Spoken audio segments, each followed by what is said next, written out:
Okay, next question. Is the best response governmental, nonprofit, or you and I? And I'll just share my opinion about that. I think one of the most important things governments can do is get out of the way, make sure they are not causing the issue by driving up home costs, by making sure there isn't enough land zoned for residential things, by not slowing down permits, by not getting in people's way. You know, half the people in Marin would have a tiny house if there was a place to put it and they were given permission to build it. But government is actually making a reasonable and quick solution illegal, thus killing a certain percentage of our homeless 4 hours a day. Every homeless person loses 4 hours a day from their life because we've actually made it illegal for them to do intelligent, immediate steps forward. The next thing I think is that free markets always do better than bureaucracy. And so while I think it is a government responsibility, if it's going to take as much money as it does in taxes over time, it's a government responsibility to say there will be a safe legal place for everyone who needs one to sleep. Not a mansion, not even necessarily bigger than a 6 by 8 foot place, but it's legal, it's safe, you can sleep here and relax.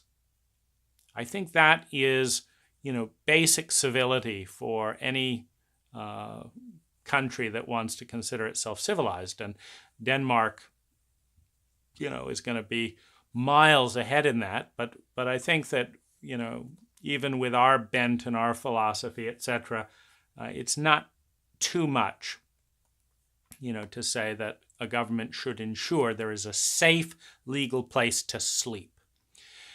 Now, I think a healthy response is that there's 360-degree vision using app technology, and that nonprofits and private individuals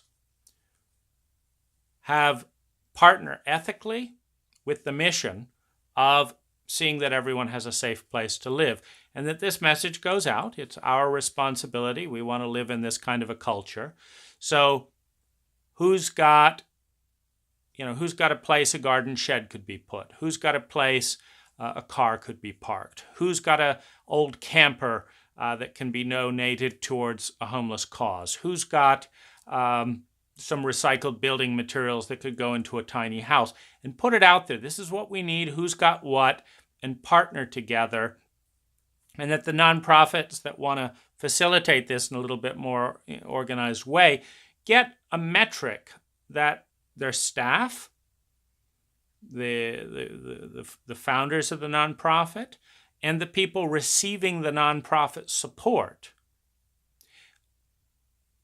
can be indexed, with a 360 kind of Yelp type thing, so that there's accountability, that no one's being abused, and that more government money is spent on nonprofits that do more, that the dollar amounts spent per person are posted in public, and that people can compete to provide safe shelter for our homeless at the most profitable rates. I think that's probably the best thing, and that and to be aware that ultimately it is a much healthier culture when you and I understand that it's an honor to take care of our most vulnerable people at the most vulnerable period of their lives, to lend a hand to that we're actually creating the kind of culture that when the inevitable trauma or shock hits us, that we know we're in a system that we look out for our most vulnerable people.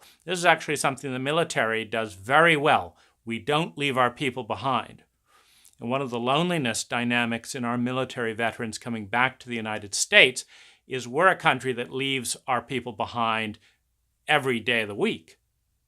We rip this person off. We cut this person out. We use the fine print to disqualify this person from insurance. In the military, they don't do that. You know, they have a real loyalty with one another, and that's a valuable culture to fight for.